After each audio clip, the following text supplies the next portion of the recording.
Hello my dear students, कैसे हैं आप सब। तो डियर स्टूडेंट्स, आज की इस इंग्लिश क्लास में आज हम जो कॉम्प्रिहेंशन का स्टाइल चेंज हुआ है उसके बारे में बात करेंगे।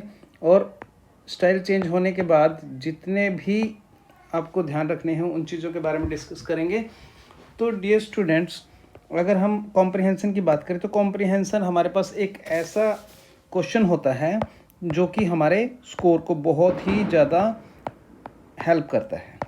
तो स्कोर जब हमारा हेल्प हो रहा है तो हम क्यों ना इसको बहुत ही अच्छे तरीके से करके जाएं। और अगर हम इस तरीके से इस क्वेश्चन को करते हैं तो हमारा जो स्कोर है वो बहुत ही अच्छा हो जाएगा। तो आइए हम अपनी आगे शुरू करते हैं कि किस तरीके से हमने इस क्वेश्चन को अटेम्प्ट करना है। तो इस बार जो स्टाइल चेंज हुआ है उसमें क्या हुआ है कि जो 10th क्लास का जो ये हमारे पास क्वेश्चन आना है, कॉम्प्रिहेंशन का क्वेश्चन 10th क्लास में, वो 20 मार्क्स का आएगा। 20 मार्क्स का कैसे आएगा?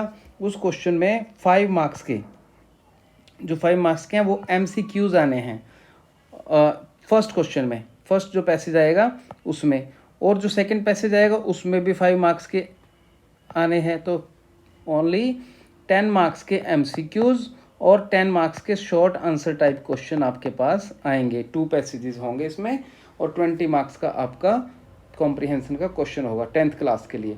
और 12th क्लास में आपके पास 1 पैसेज आएगा और 1 पैसेज में 5 MCQs आएंगे और 5 ही शॉर्ट आंसर टाइप क्वेश्चन होंगे। तो इन क्वेश्चंस को आपने कैसे सॉल्व करना है उसके लिए मैं बात करूँगा। इससे पहले मैं आपको एक एग्जाम्पल दे देता हूँ। हमारे पास MCQ जो होगा, MCQ क्वेश्चन कुछ इस टाइप का होगा कि उसमें 4 ऑप्शन दिए होंगे। तो इन 4 ऑप्शंस में से आपको 1 ऑप्शन सेलेक्ट करना है जो आपको पैसेज में उसको सर्च करके और उसको आप आंसर करेंगे। तो बड़े ध्यान से और इसको अच्छे से पहले हम पैसेज के नीचे जो क्वेश्चन दिए होते हैं उनको रीड कर लेंगे और उनको रीड करने के बाद, क्वेश्चन को रीड करने के बाद फिर हम पैसेज को रीड कर लेंगे ताकि हमारे दिमाग में कुछ क्वेश्चंस चलते रहें कि हमने क्या सर्च करना है इसमें। तो फिर जब हमें इस पैसेज का थीम बिल्कुल अच्छे से आ जाएगा तो फिर हम उसके आंसर्स को इजीली इसमें लिख पाएंगे।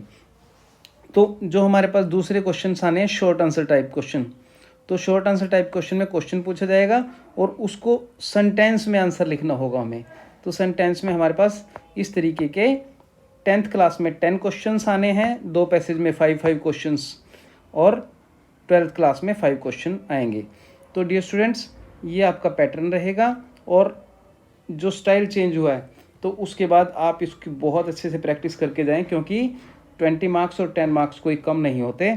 तो सबसे पहले हम इसको रीड करें अच्छे से, जो भी पैसेज हमारे पास आएगा उसको केयरफुली रीड करते हुए, और उसके क्योंकि हमारी ये टेक्स्ट बुक में से नहीं दिया होता है तो इसलिए अनसीन पैसेज को आप बहुत अच्छे से समझ करके उसको क्वेश्चन उसके रीड करके उसके आंसर करें।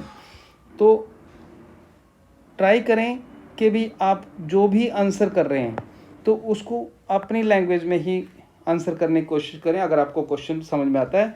नहीं तो आपको वहाँ पे जो सेंटेंस दिया होगा आपके पैसेज में उसकी हेल्प से भी आप आंसर बना सकते हैं। तो प्रैक्टिस करें ज़्यादा से ज़्यादा ताकि आपकी ये स्किल डेवलप हो सके। तो अगर आपके पास कोई क्वेश्चन पूछा जाता है और वो क्वेश्चन हो आपका वेयर से स्टार्ट, तो इसका मतलब ये होता है वेयर कहाँ। तो आपको आंसर किसी प्लेस के बारे में दिया जा रहा है, इसका मतलब कि भी प्लेस के बारे में पूछा जा रहा है कि भी वो place, where is that place. It means you need to tell about the place.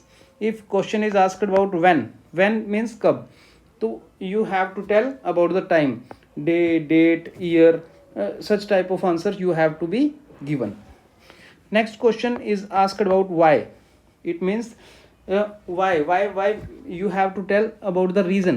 why, क्यों, कि भी क्यों हुआ वो कोई काम, कैसे हुआ, क्यों हुआ। तो इस तरीके से हम उसमें रीज़न को एक्सप्रेस करेंगे, रीज़न में आंसर करेंगे। If the question is asked about who कौन, whom किसने, किसे, ठीक है, और whose किसने। तो सब के बारे में अगर हम हु, हुम और हुज की बात करें तो किसी पर्सन से रिलेटेड कोई बात हो रही है तो हम उस पर्सन से रिलेटेड ही आंसर करेंगे।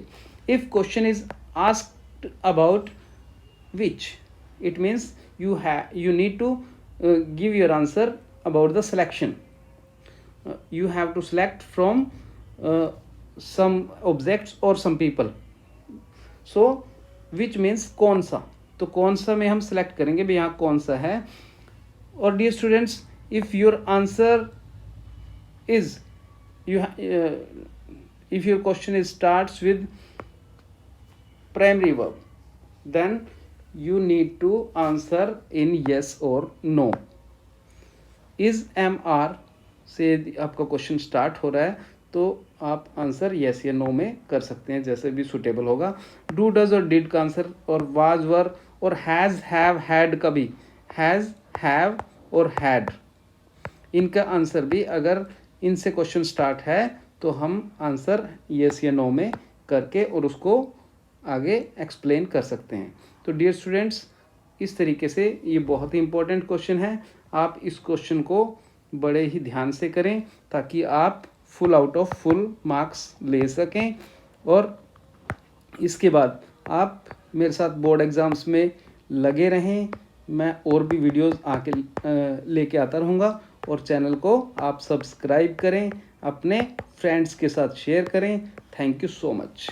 थैंक्स बच्चों.